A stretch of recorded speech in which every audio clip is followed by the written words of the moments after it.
Hello ma'am, pwede pong maitanong ko sino po yung spiritual personality na nag-conduct sa kanila ng spiritual guidance? Dumating po si Father Tito Kaluwag. Opo. And how long po yung duration ng spiritual guidance? Sa ngayon po, wala po akong detalye kung gaano katagal ang nangyari pong spiritual session. Eden Santos, Net 25.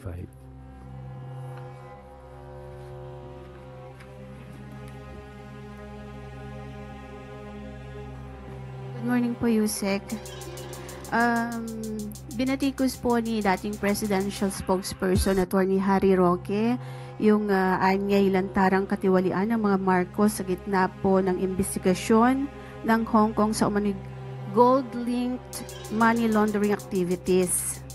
Ito po yung nabanggit din sa isang media entity dito sa Pilipinas, bukod po doon sa mga report from Hong Kong and Taiwan. Nakarating na po ba ito sa kaalaman ng Pangulo? Ano po yung kanyang reaction kaunay nitong panibagong allegation po na ito? Wala pong katotohanan. Yun lang po. So you categorically deny po ito? Walang katotohanan. Doon po sa pagdalo ng Pangulo kanina po sa One Cebu rally sa Cebu, yung po ang presensya ng Pangulong Marcos ay sign po ba yun na yung suporta niya kay suspended Cebu Governor Gwen Garcia ay parang sign din na sinusuportahan niya yung paglabag or hindi pagsunod ni Governor Gwen doon po sa kautusan ng Ombudsman? Wala po tayo nakikitang ganun. Yun lang po. Doon po sa nabanggit ninyong 7 pisong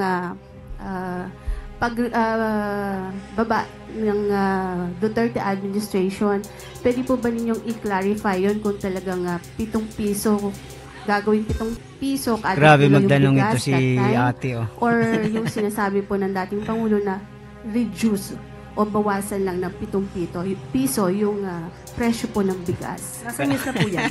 Maaari po niyong i-refer po ang news patungkol po dyan.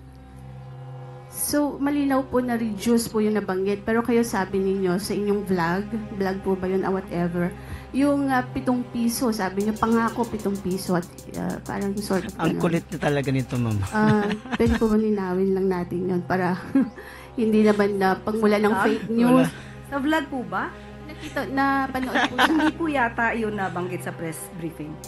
Opo, hindi po sa press briefing.